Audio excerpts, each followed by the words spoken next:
Bine ați revenit la Festivalul Internațional de Carte Transilvania, ediția 7-a, Cluj-Napoca, 16-19 septembrie 2021.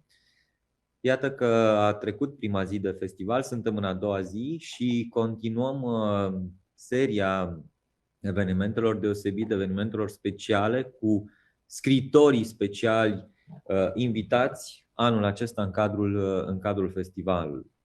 Astăzi avem onoarea să-l avem ca invitat prezent live pe online pe domnul François-Xavier Bellamy.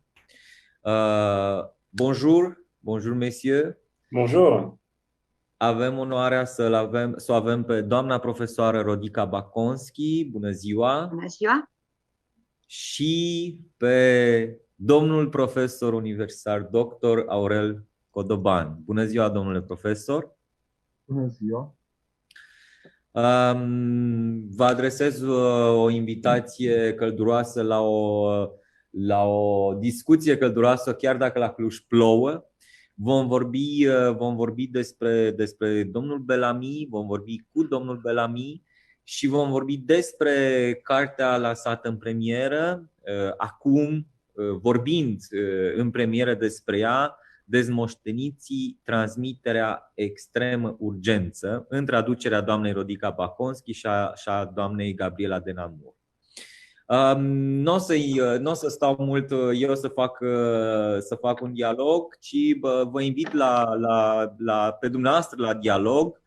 Doamna Baconski, aveți cuvântul. François-Xavier Bellamy, je vais parler français et roumain à la fois. Je commencerai par une présentation en roumain que vous allez certainement comprendre parce qu'il y a beaucoup de mots d'origine française là-dedans. Alors, domnul François-Xavier Bellamy debutează ca scriitor cu eseul polemic Les déshérités ou l'urgence de transmettre. Și explic aici de ce am tradus l'urgence de transmettre prin extremă urgență, pentru că publicul românesc cunoaște foarte bine filmul lui Sergiu Nicolaescu, Stejar extremă urgență, și am spus că va fi mult mai de impact acest tip de traducere decât o traducere cuvânt cu cuvânt. Domnul Bellamy revine cu o tematică asemănătoare într-o carte ulterioară care se numește Demeure, greu de tradus în românește, înseamnă de fapt dăinuire, casă, acasă, ceva ce ține efectiv de rădăcini, quelque chose qui tient en racine, voilà. Și discută în Demeure, ca și în prima sa carte, fascinația modernității pentru o mișcare continuă, o mișcare care refuză să se oprească și pierde din vedere puțin câte puțin tot ceea ce o leagă de trecut. Face acest lucru în prima carte, deci în Les Déshérités, începând cu o foarte interesantă punere sub semnul întrebării a trei mari filozofi francezi, Descartes, Rousseau și Bourdieu, din punctul de vedere al legăturii lor cu cartea.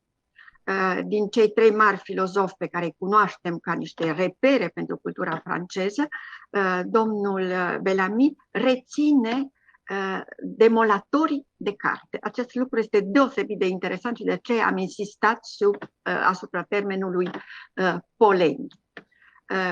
Ca și prima carte și cea de-a doua, Demeure, interpelează și actualitatea, amenințată de orizontul foarte apropiat a ceea ce dânsul numește o matesis universalis. Cărțile aprofundează, exemplifică analiza discernământului uman care își refuză sieși din lașitate, din inconștiență poate, din teamă de incorectitudine politică, își refuză. Deci, această dăinuire, această legătură cu trecutul care ne asigură, de fapt, bazele existenței noastre și care poate pot să constituie, aceste legături cu trecutul pot să constituie efectiv un reper și un moment de reflexie a ceea ce suntem și a ceea ce dorim să devenim.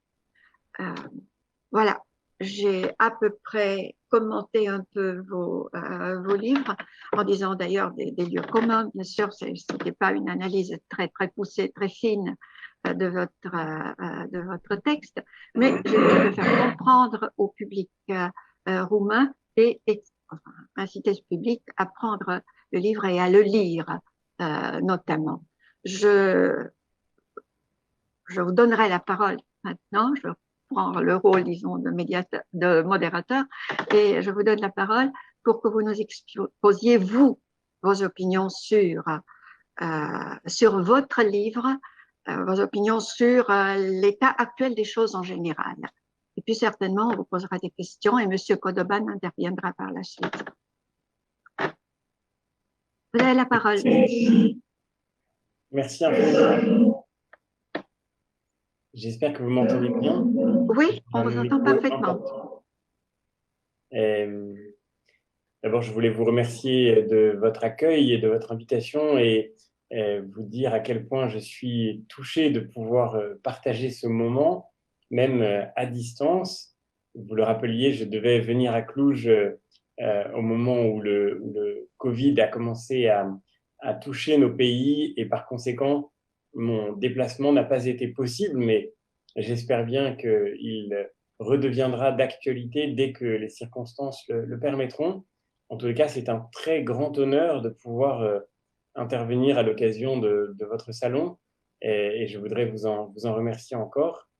Je suis vraiment désolé de ne pas pouvoir parler assez bien votre langue.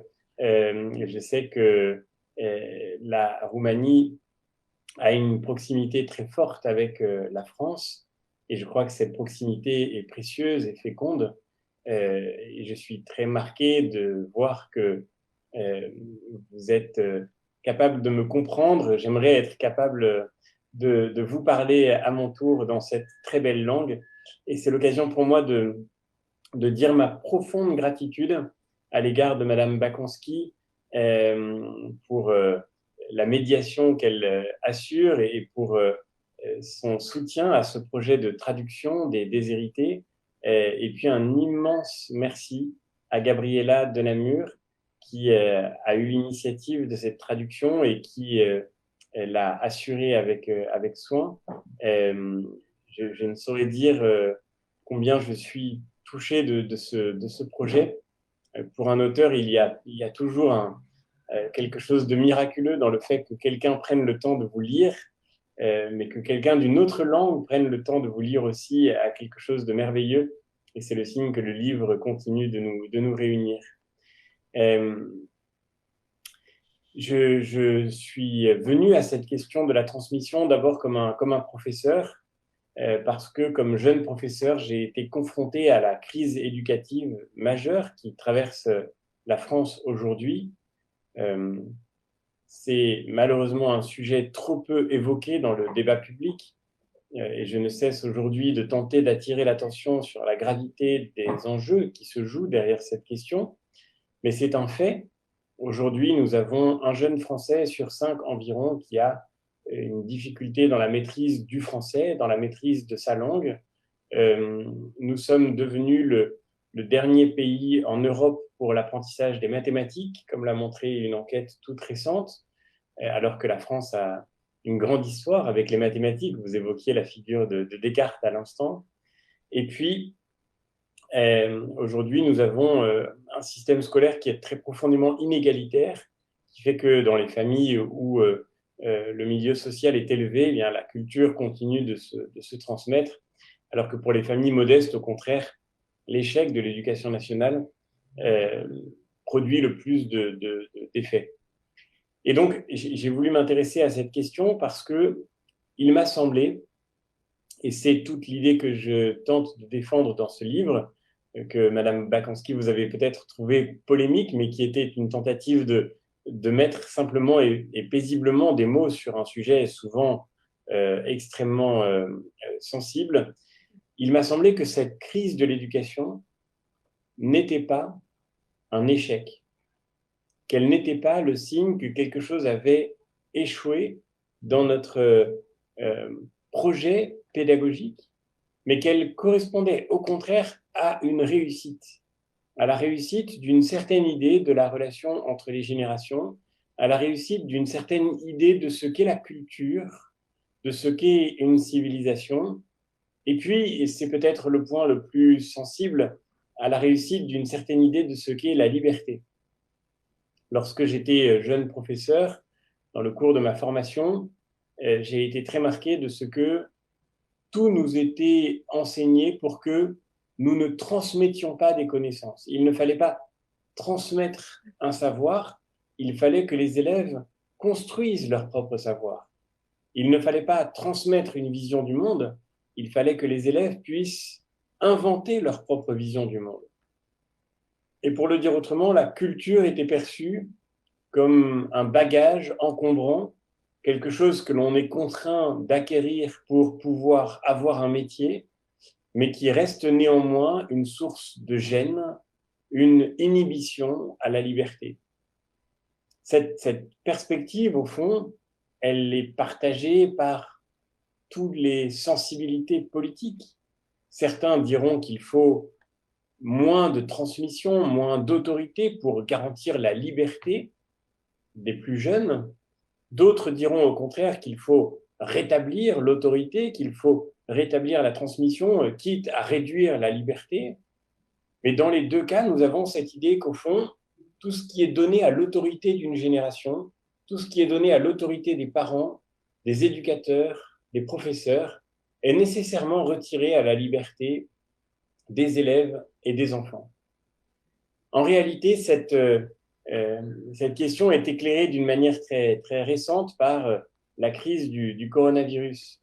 Lorsque nous avons été exposés à cette crise, les États, un peu partout en Europe, ont dû imposer des mesures de confinement et nous avons dû rester chez nous pour éviter que la circulation du virus ne mette en danger les populations.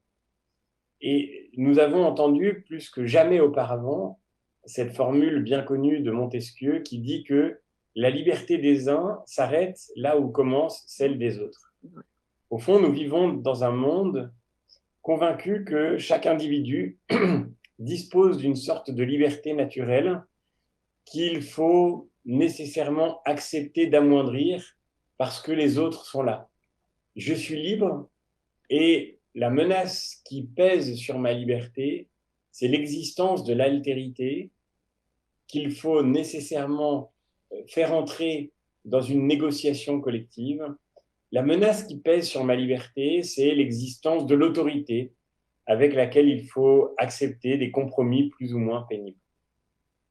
Il me semble que cette vision-là ne peut que condamner la culture, parce que la culture, parce qu'elle est ce qui nous relie aux autres, devient de ce fait l'aliénation de la liberté.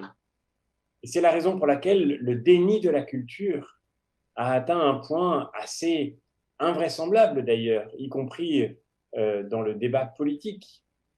Le président de la République, Emmanuel Macron, avait déclaré dans sa campagne « Il n'y a pas de culture française ». Et je suis sûr que, du point de vue de la Roumanie, cette affirmation est étrange. Comme il serait étrange pour nous de dire qu'il n'y a pas de culture roumaine, alors que nous connaissons la force, la richesse, la fécondité, la singularité aussi de cette culture, de cette langue. Bien sûr, la Roumanie, comme la France, ne sont pas des îles isolées du reste du monde. Et bien sûr, la culture roumaine est traversée, évidemment, vous le rappeliez, ne serait-ce qu'à travers sa magnifique langue, d'influences très variées et de traditions différentes. De la même manière, la France est le résultat d'un héritage pluriel. Il n'en reste pas moins qu'il y a bien une culture française. et que d'ailleurs, dans tous les pays du monde, on connaît cette culture française et que nous avons la chance que beaucoup de pays du monde apprécient cette culture. Mais non, nous sommes dans cette situation de déni parce que nous croyons que la culture va piéger notre liberté. Emmanuel Macron ajoutait, ce qui fait l'identité de la culture française, c'est la diversité, c'est la créativité, c'est l'imagination de ceux qui peuvent être dans un instant donné français. Et donc, il me semble que cette opposition entre la liberté et l'altérité, entre la liberté et l'autorité, entre la liberté et la culture, ne peut que condamner la tâche de la transmission. Et combien de parents, combien d'éducateurs, combien de professeurs se sont dit un jour qu'en réalité, ils étaient en train de profiter de cette étrange période de faiblesse de l'intelligence humaine qui s'appelle l'état d'enfance, période dans laquelle notre raison se déploie, mais n'est pas encore totalement achevée, d'abuser de cette situation pour imposer à leurs enfants, imposer à leurs élèves des visions du monde ou des savoirs qu'ils ne voulaient peut-être pas recevoir. Eh bien, il me semble que ce scrupule est infondé, et ce que j'ai tenté de montrer dans Les Déshérités, c'est que c'est cette opposition qui n'a pas de sens. La vérité, c'est que nous ne devenons vraiment libres que par la culture. Nous ne devenons vraiment libres que par la rencontre avec l'altérité qui nous permet de nous enrichir de cette connaissance du monde qui est connaissance de soi. Nous ne devenons vraiment libres que par une rencontre avec l'autorité qui fait venir jusqu'à nous tout le trésor de civilisation élaboré par les hommes qui nous ont précédés pour nous permettre d'atteindre notre propre conscience de nous-mêmes. Prenons l'exemple tout simple de la langue que j'évoquais à l'instant. Serions-nous vraiment plus libres de penser par nous-mêmes si on ne nous avait pas appris à parler, si on ne nous avait pas transmis les mots aléatoires, contingents, résultat d'une histoire culturelle remplie d'accidents imprévus, mais ces mots qui malgré tout sont devenus pour nous la substance non pas seulement de notre communication avec les autres, mais de notre propre parole et de notre propre pensée. Nous n'aurions jamais commencé à penser si on ne nous avait pas un jour transmis cette culture qui nous vient d'autrui, si une autorité n'avait pas fait entrer notre propre intelligence dans la discipline d'une langue qui construit aujourd'hui la solidité de nos raisons. Et je crois qu'au fond, nous sommes là devant ce sujet majeur qu'il importe de réhabiliter la culture, l'altérité et l'autorité comme le seul chemin vers la liberté. On ne peut pas dire, me semble-t-il, que ma liberté commence là où s'arrête celle des autres. On devrait toujours reconnaître que ma liberté commence par la rencontre avec l'autre et que nous serions infiniment moins libres aujourd'hui, que nous ne le serions pas du tout, que nous ne serions pas du tout capables d'une pensée vraiment singulière si d'autres ne nous avaient pas transmis cette culture qui nous a permis de commencer à penser. Je termine en disant que, au fond, cette question de l'éducation, cette question de la culture, c'est, me semble-t-il, la question politique majeure pour l'avenir de nos pays, pour l'avenir de toute l'Europe. Nous sommes héritiers d'une Europe et c'est sans doute l'un des lieux du clivage qui s'installe, hélas, aujourd'hui entre l'Ouest et l'Est de l'Europe. Nous héritons d'une Europe qui a refusé de dire ses racines, qui a refusé de nommer sa civilisation, de se reconnaître héritière d'une identité singulière. Et la France, dans ce débat, a joué, je le sais, un rôle très néfaste.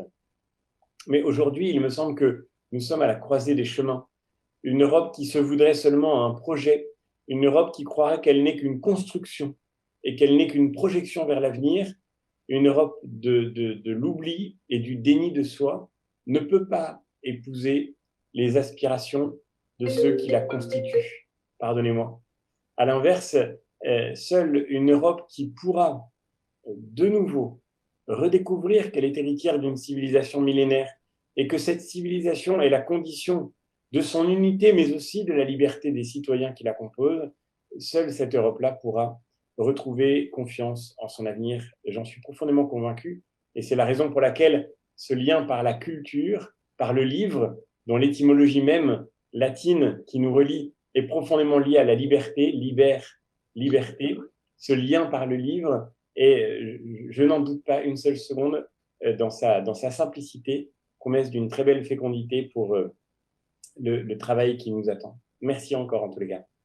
Merci. Monsieur Codoban, vos commentaires? Am foarte multe să spun, așa, și în primul rând voi spune că m-a impresionat prezența efectivă a autorului, domnul Bellamy, François Xavier Bellamy. Mă așteptam să fie un pic mai în vârstă, așa, adică un pic mai așezat, nu să aparțină unei generații foarte tinere. Apreciez foarte mult eleganța stilului pe care l-am văzut de altfel și în carte. Și aș vrea să atașez, m-am notat câteva idei, dar aș vrea, înainte de a începe să punem în discuție ceea ce ar fi de pus în discuție, aș vrea să elogiez de asemenea și intuiția dumneavoastră. Ați făcut foarte bine spunând extremă urgență, pentru că pandemia care a venit a dovedit că transmiterea este de extremă urgență. Conotația e foarte bună, ați nimerit-o foarte bine și în prezența dumneavoastră vreau să elogiez calitatea de traducător extrem de subtil pe care o reprezentați pentru mine, pentru că, regret să o spun, filologul care traduce de obicei este un om al cuvintelor. Dumneavoastră însă aveți și subtilitatea ideilor și vreau să apreciez asta și vreau să o spun precis și deschis. Deci, de asta, Mulțumesc, domnule profesor.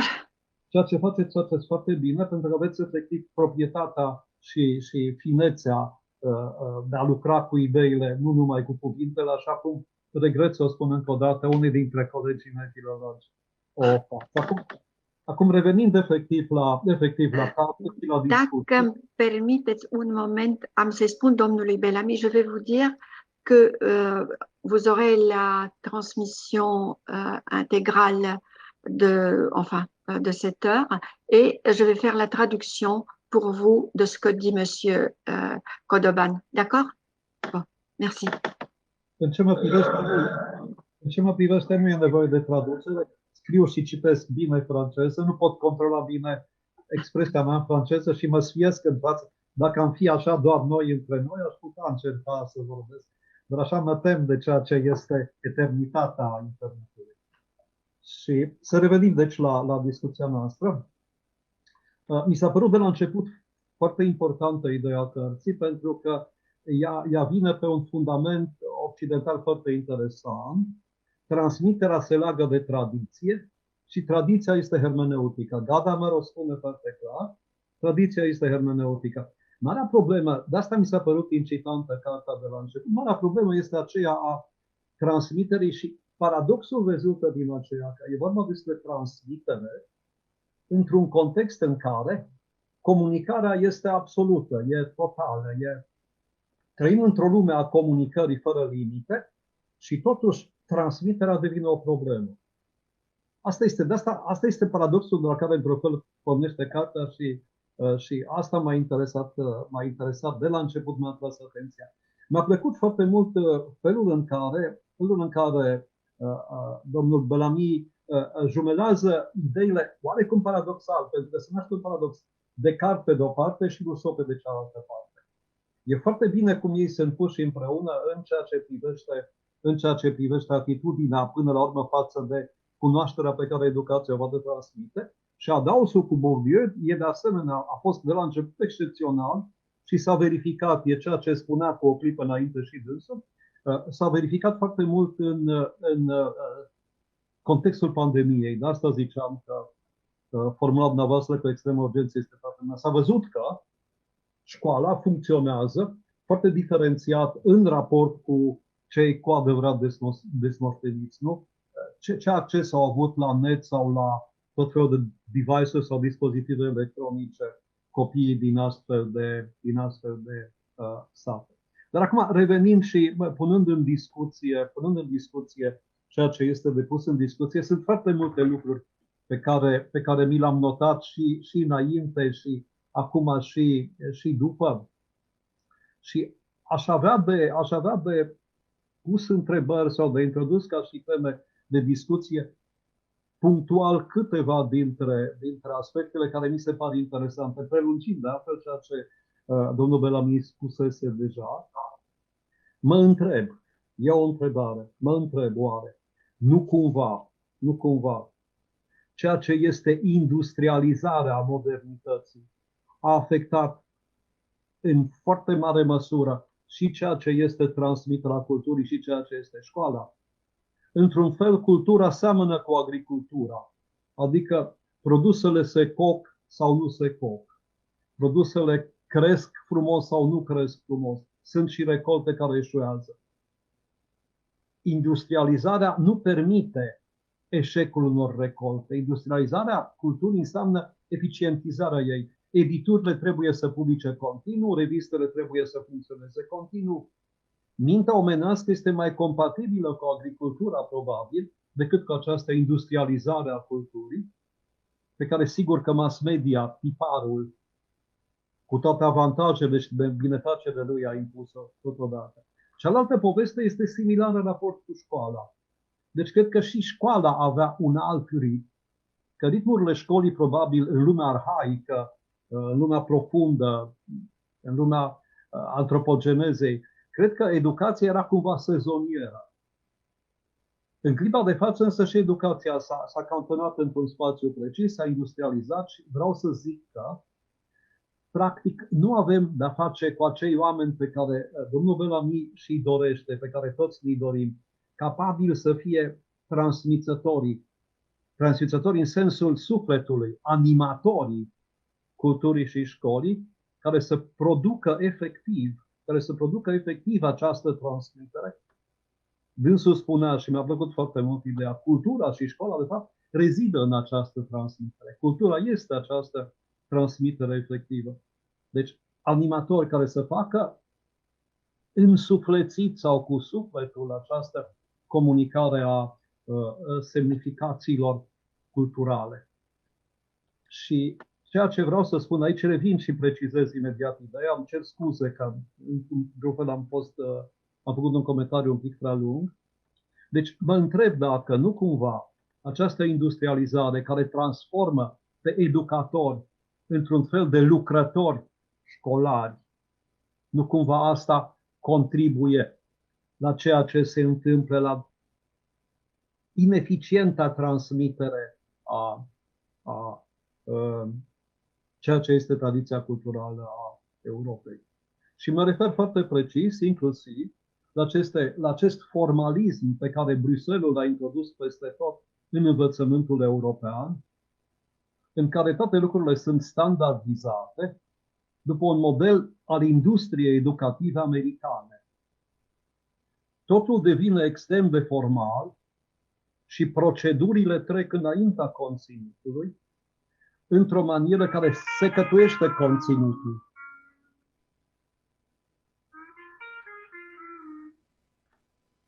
Deci asta este de fapt, cred că este una din problemele care poate că ar merita discutate. Nu știu dacă n-ar fi bine să mai înșir câteva și să le discutăm sau să continui punctiform, oare? Poate e mai bine ca să alternăm. Non? Alors, je traduis rapidement, M. Bellamy, ce que vient de dire M. Kodoban. Il se demande si l'industrialisation de la culture n'est pas un échec à l'adresse de la transmission. L'école, enfin, l'industrialisation de la modernité, de la culture en tant que telle, il la compare à l'agriculture, en quelque sorte, qui avait ses rythmes, tout comme l'école avait ses rythmes par le passé. Dans le monde archaïque, c'était plutôt une éducation saisonnière, cependant que maintenant, l'éducation s'est vraiment industrialisée. Et ce qui manque, en fait, à l'école, ce sont les animateurs, ce sont les gens qui peuvent transmettre, les gens qui savent et qui peuvent le faire avec âme. C'est pour ça que j'ai employé le terme d'animateur, justement. Donc, il revient sur sa question et dit que si la culture est en grande mesure une transmission, l'industrialisation de la culture, elle repose sur des travailleurs scolaires et non pas sur des gens qui ont une mission, qui ont une vocation pour la véritable transmission. Et dont découle cette inefficacité de la transmission. Et il donne l'exemple du formalisme bruxellois, justement le formalisme de l'Europe en quelque sorte, qui a standardisé le mode, sur le mode américain en quelque sorte, les éléments qui tiennent de l'école et où les procédures occupent beaucoup plus de place, ont beaucoup plus d'importance que le contenu en fait de ce que l'on transmet. Et il aimerait peut-être commenter avec vous un peu cette position de l'industrialisation, je dirais, de la culture et des méfaits qui en découlent. Excelent, mulțumesc tare mult. Merci beaucoup. Il y aurait beaucoup à dire et beaucoup de perspectives à explorer dans la voie de ce que vous venez de décrire, de ce phénomène que vous appelez industrialisation de la culture. Je dirais peut-être seulement trois choses, trois regards sur des angles un peu différents de cette même question. D'abord, derrière la notion d'industrialisation de la culture, il y a l'écrasement de la singularité. Et je crois que cette question de la singularité est centrale dans la culture, aussi bien que dans son rejet. Il n'y a pas de culture universelle. Il n'y a pas de civilisation universelle. Et bien sûr, l'homme est un être fait pour l'universel, mais en vérité, il va toujours à l'universel en passant par le particulier. Et c'est cet nécessaire enracinement dans la singularité que nous n'arrivons plus à concevoir. Il me semble qu'il y a là un travers très cartésien en un sens. Nous voulons l'universel et rien que l'universel. Et tout abaissement dans le singulier nous paraît dégradant, nous paraît nécessairement enfermant et aliénant. Or, je crois qu'il est nécessaire de reconnaître que c'est toujours la fécondité du singulier que de nous ouvrir à l'universel. On ne peut bien parler la langue d'autrui que si l'on parle d'abord bien sa propre langue. Et cet enseignement de l'articulation féconde du singulier et de l'universel me semble être à la fois le plus grand héritage historique et le plus grand oubli contemporain de l'Europe. L'Europe aujourd'hui se rêve, en tous les cas les institutions européennes, bien souvent rêvent qu'elles sont le synonyme de cet universel enfin concret, d'une forme d'universalisation abstraite qui serait réalisée dans les faits. Alors que la fécondité de l'Europe est au contraire d'être l'union de nombreux peuples unis par une civilisation commune, mais qui a donné naissance à une pluralité de cultures. Et cette pluralité de cultures, cette singularité des cultures européennes est, je crois, ce qu'il y a de plus fécond, de plus singulier à soi seul dans l'héritage européen. L'Europe n'est pas la Chine ou les États-Unis, elle a un modèle bien à elle qui est lié à son histoire. Et je pense que cet écrasement de la singularité vient directement avec la dynamique de l'industrialisation que vous évoquiez à l'instant. Quel est en effet, ce serait mon deuxième regard, quelle est en effet la différence entre, quel est en effet le propre de l'industrie? Le propre de l'industrie, c'est qu'elle produit de l'uniformité. Vous le savez parfaitement, l'industrialisation correspond à la faculté, par le développement de la machine en particulier, de standardiser, d'uniformiser, d'homogénéiser ses propres produits. Vous évoquiez la question de l'harmonisation des schémas étudiants dans l'espace européen. Il y a bien là quelque chose d'industriel, en ce sens que l'industrie se reconnaît au fait qu'elle produit du modèle unique. Lorsque vous achetez un lit fabriqué par un industriel un lit fabriqué par une marque de mobilier qui vend des lits partout en Europe, eh bien, ces lits sont identiques, tous, quels qu'ils soient, où que vous les achetiez, où que vous les installiez. Le propre de l'industrie, quand elle a réussi son œuvre, c'est qu'elle a produit de l'indiscernable. Et que s'il y a une différence entre deux lits produits par le même industriel, cette différence s'appelle un défaut, c'est un problème. À l'inverse, de l'artisanat qui, lui, au contraire, produit du singulier. Et il me semble que, ce serait donc mon deuxième regard, il me semble que nous avons perdu le sens du métier d'enseignant. Le métier de professeur est un métier d'artisan. C'est un artisanat. Et je suis, moi, pour ma part, très inquiet lorsque, dans mon pays, par exemple, je vois se multiplier la volonté de développer des standards, de fixer des pratiques uniformes, de faire rentrer l'enseignement dans un schéma identique. Le propre de l'artisanat, c'est qu'il est toujours l'ajustement né de la main de l'artisan, de l'esprit de l'artisan, à une réalité singulière. Le menuisier qui fait un lit, il prend une planche de bois et il s'ajuste à cette planche. Il fait avec les nœuds qui la traversent, il essaye de faire un lit qui sera toujours singulier à partir de la singularité du bois qu'il reçoit dans ses propres mains. Eh bien, le bon professeur est celui qui se comporte de la même manière avec ses élèves. La pédagogie, écrivait le philosophe Alain, la pédagogie, c'est la science des professeurs chahutés. Je ne sais pas comment on traduit ça en roumain, mais je crois que c'est très vrai. Il n'y a pas de méthode unique, il n'y a pas de recette unique. Et d'ailleurs, je crois qu'il en va de même du métier de parent ou de grands-parents. C'est aussi un artisanat, en ce sens que l'on reçoit la singularité d'un être avec ce qu'elle a de merveilleuse, avec ce qu'elle a de fragile, avec ce qu'elle a de blessé, et qu'il faut tenter de le faire grandir. Mais il n'y a pas de recette unique, il n'y a pas de méthode absolue. Et c'est toujours dans cet ajustement que le bon enseignant se distingue, que le parent se découvre. Il n'y a pas de leçon, il n'y a pas de recette miracle ou de méthode industrielle, pour reprendre votre expression, pour pouvoir réussir ce miracle qu'est une relation pédagogique, une relation d'éducation. Et puis mon troisième point serait plus marginal, mais je le crois pourtant important. Dans cette tentation de l'industrialisation de la culture, le numérique joue un rôle important.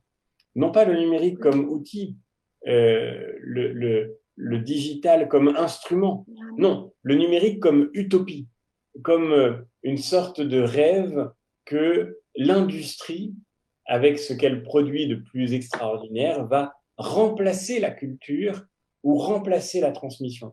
À quoi bon apprendre un texte quand vous pouvez le trouver sur Internet, nous disent les spécialistes contemporains de l'éducation. À quoi bon s'obliger à apprendre par cœur des tables de multiplication alors que nous avons tous des calculettes dans nos poches? Nous avons tous deux été interrompus par nos téléphones portables au cours de notre réflexion, qui sont venus nous rappeler qu'ils existaient et qu'ils disposaient de toutes les fonctions dont nos esprits pouvaient avoir besoin. Comme l'écrivait Kant dans Qu'est-ce que les Lumières, à quoi bon me donner la peine de penser pourvu que je puisse payer? C'est un peu la promesse du numérique qui se révèle à nouveau. Aujourd'hui, on voudrait qu'il y ait des écrans partout dans les classes.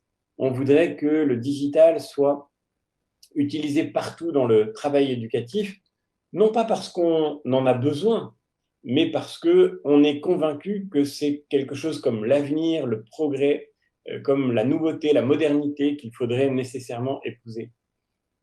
Et moi, je dis que, évidemment, le numérique est une chance extraordinaire, c'est une chance inouïe que nous soyons réunis aujourd'hui, malgré la distance, pour penser ensemble, grâce à cet outil nouveau dont nous disposons maintenant.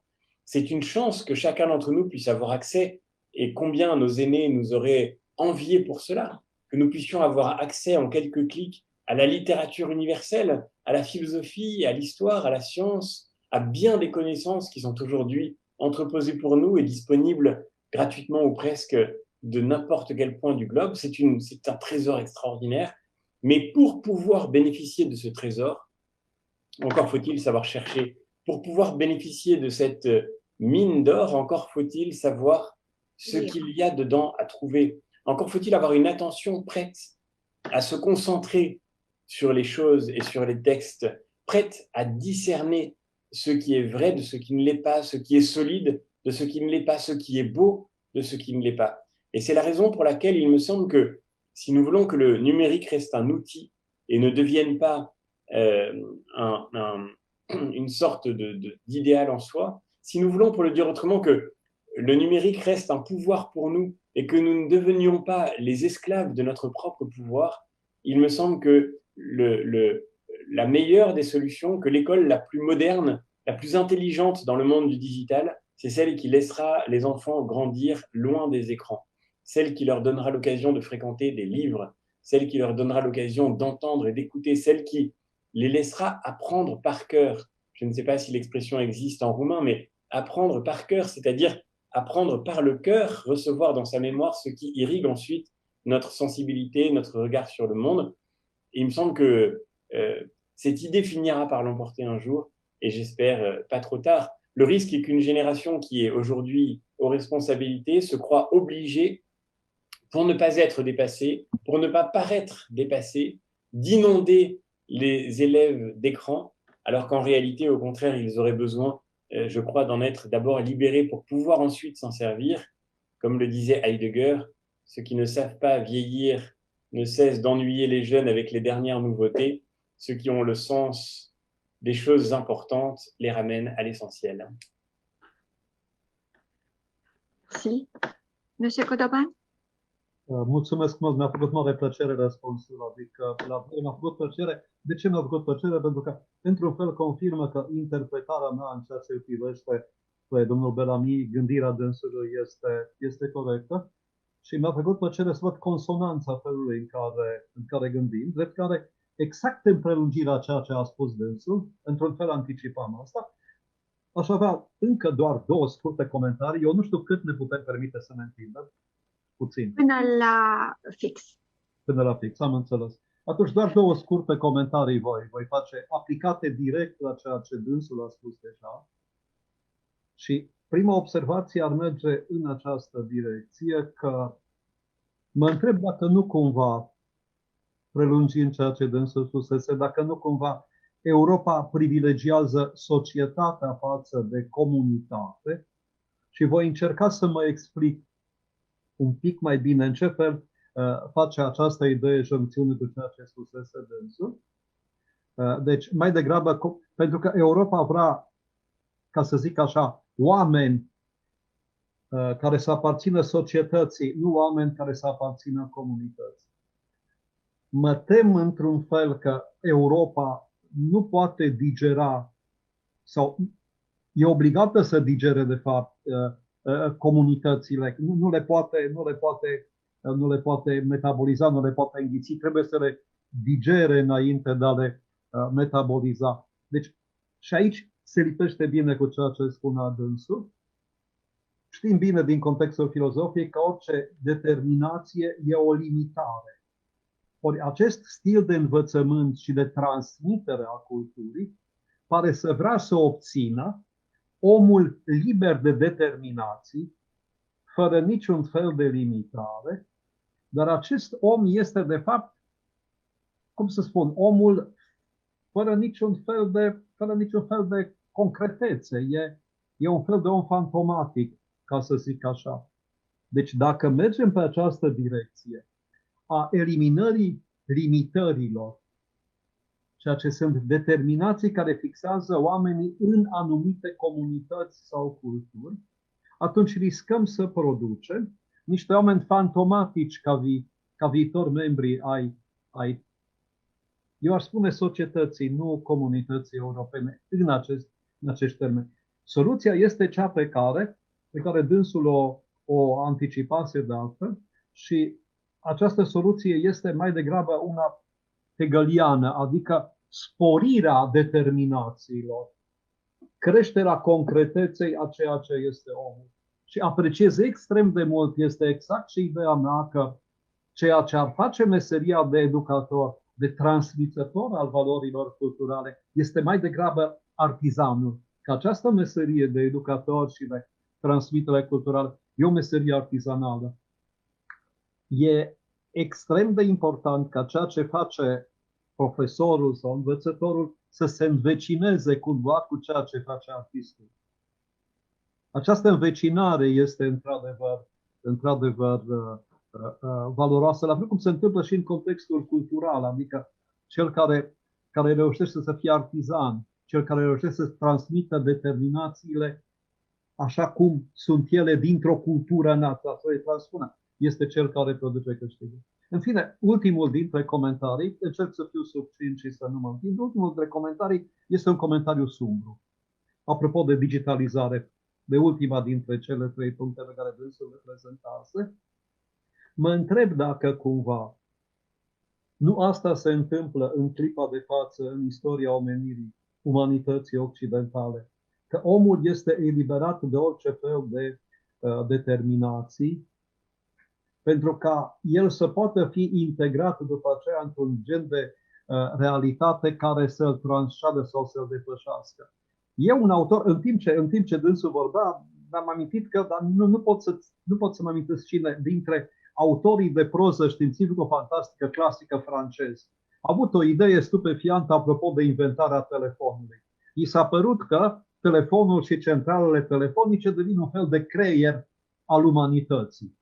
E bun, asta era o anticipare într-un fel, dar e foarte clar pentru noi că ceea ce sunt telefoanele mobile în clipa de față și toate device-urile acestea electronice devin un fel de mijloace de integrare într-un fel de conștiință colectivă și imaginea mea sumbră este următoarea, că într-o bună zi cineva va produce chipuri care vor putea fi introduse direct în creierul nostru, că nu va mai trebui să ținem în mână telefonul, că el va fi direct în creierul nostru și că vom fi racordați la o rețea, așa cum sunt și furnicile.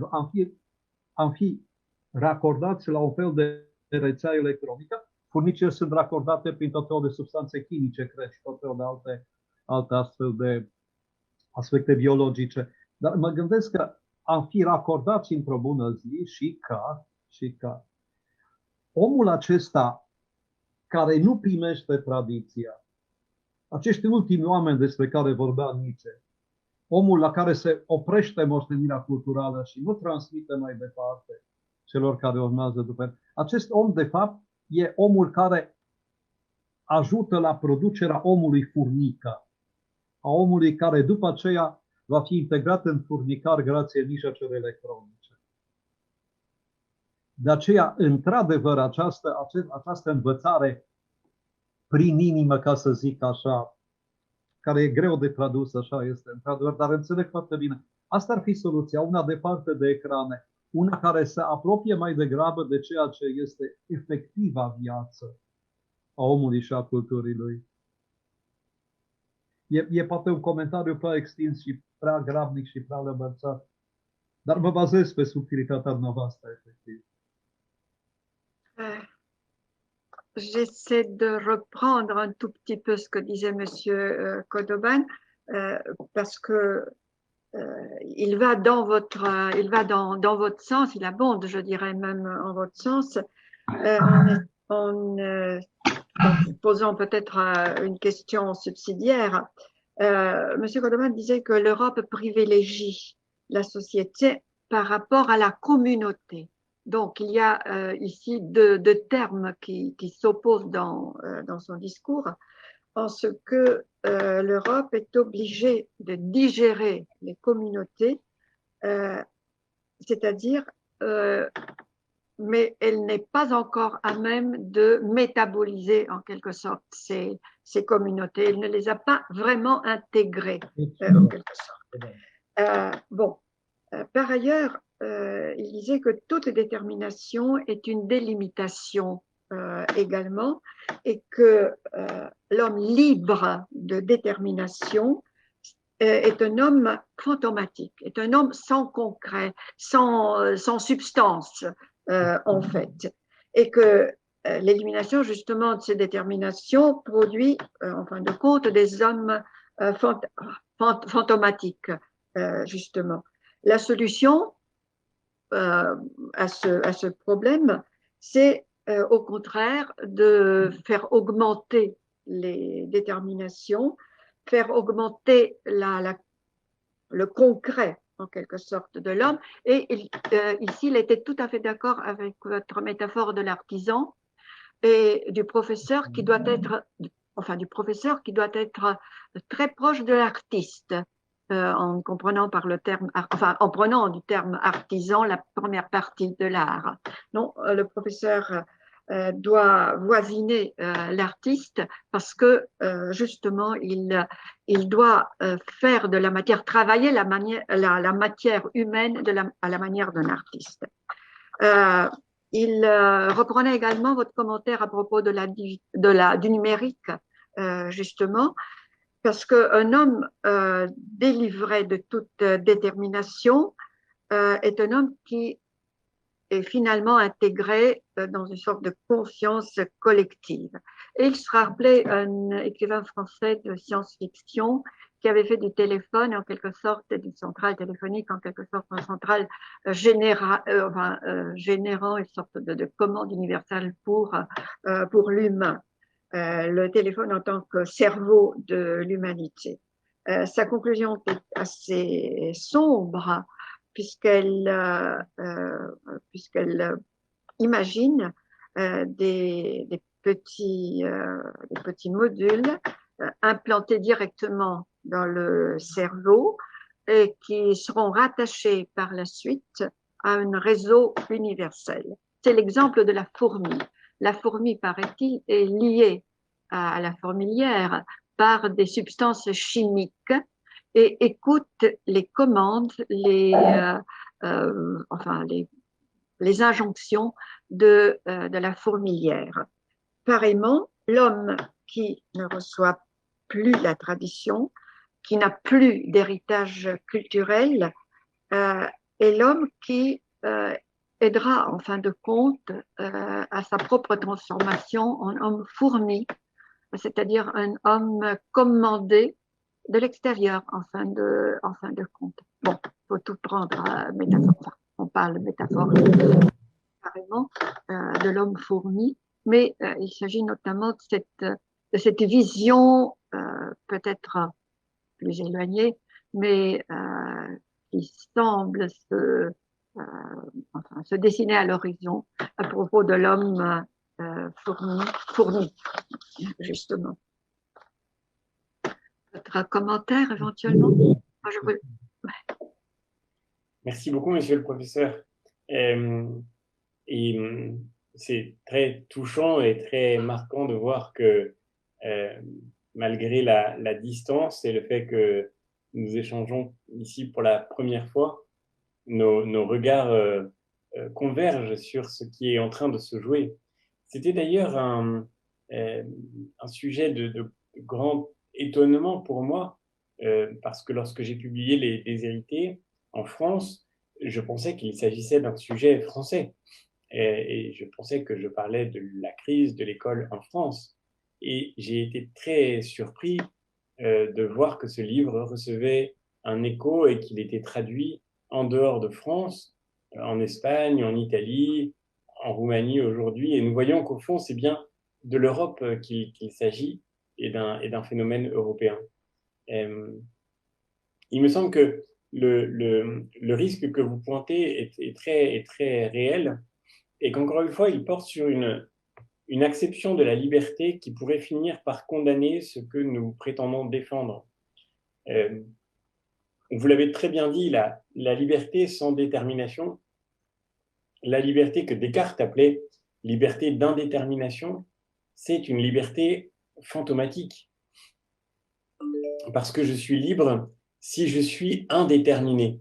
Mais ce qui fait que je suis indéterminé, c'est d'abord la distance que je réussis à garder avec les autres, parce que les autres pourraient me déterminer, m'influencer de quelque manière que ce soit, contraindre ma liberté. Mais c'est aussi la distance que je garde avec moi-même, parce que dès lors que je fais un choix, alors je me détermine. Je l'ai vécu avec mes élèves pendant de nombreuses années, lorsque mes élèves devaient choisir leur orientation, et il était très angoissant pour eux de devoir s'engager dans une direction.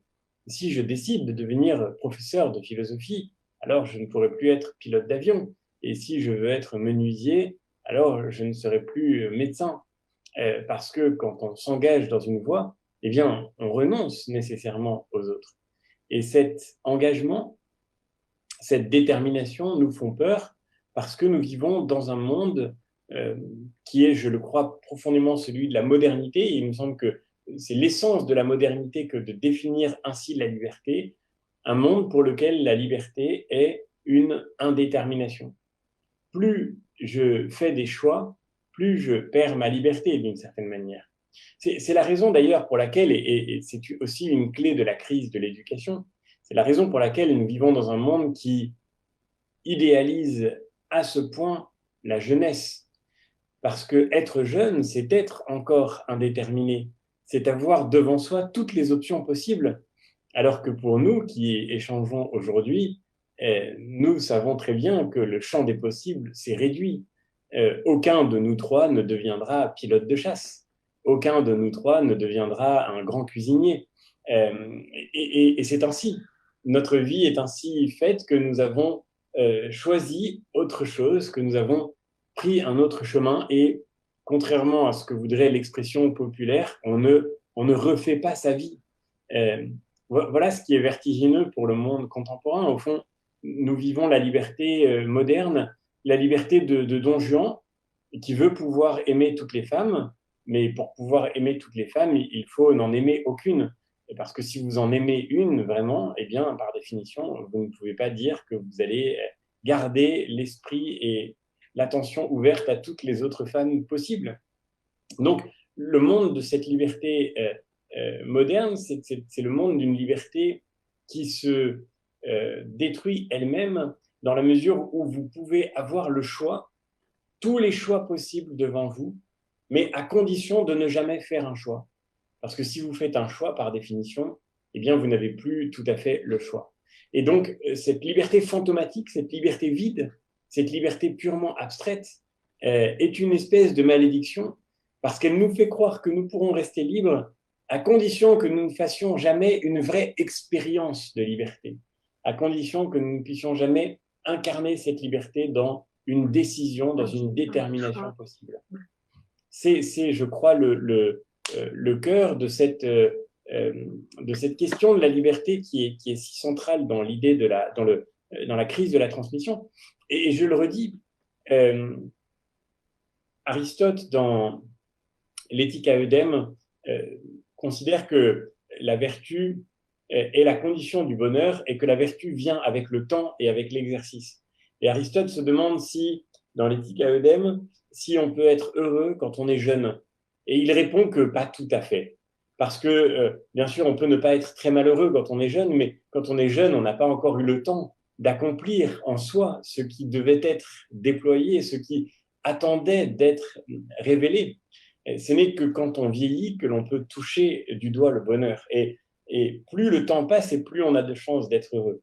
Et il me semble que cette idée de la réalisation par la vertu de ce que l'on peut faire advenir en soi est radicalement adverse à l'idée moderne de la liberté qui, encore une fois, je le redis, c'est l'idée que la liberté est immédiate, et qu'elle se réduit avec le poids de la société, avec la somme des déterminations que les autres font peser sur nous et avec le drame que représente le fait que nos propres choix nous obligent à sacrifier tant d'autres options disponibles. Cette fascination pour l'immédiateté, ce refus de la médiation, ce refus de la transmission, fait qu'aujourd'hui, quand vous avez dans la relation éducative un plus jeune en face d'un aîné, c'est le plus jeune qui est envié par l'aîné. Combien de fois nous avons dit que nous voulions rester jeunes? Combien de fois nous avons entendu des personnes, même d'un âge très mûr, garantir qu'elles étaient encore jeunes dans leur esprit, comme si au fond le but de l'existence c'était de ne pas sortir de cet état d'indétermination qui caractérise la jeunesse, comme si nous étions à ce point piégés par cette liberté d'un fantôme que nous avions peur de vivre l'expérience d'une liberté réalisée dans les choix que nous avons faits et qui ont sculpté notre vie comme l'œuvre d'un artisan, pour revenir à notre conversation précédente. Voilà peut-être ce qui se joue dans la nécessaire réconciliation avec l'idée de la transmission. Mais je vois que je suis trop long et que nous arrivons à la fin de notre échange. Je voudrais simplement terminer en vous disant encore une fois un immense merci, molto mesc, pour cette invitation et pour la grande joie, le grand honneur que vous m'avez fait de partager cette conversation avec vous, monsieur le professeur, madame Bakonski, et puis pour vous dire aussi à quel point j'espère pouvoir prolonger ce premier échange lorsque, au-delà des écrans, nous nous reverrons en vrai, et peut-être à Cluj dans les mois ou la période qui viendra. Merci encore infiniment en tous les cas. Merci à vous, Monsieur Bellamy. Merci à vous, Monsieur le professeur Kodoban.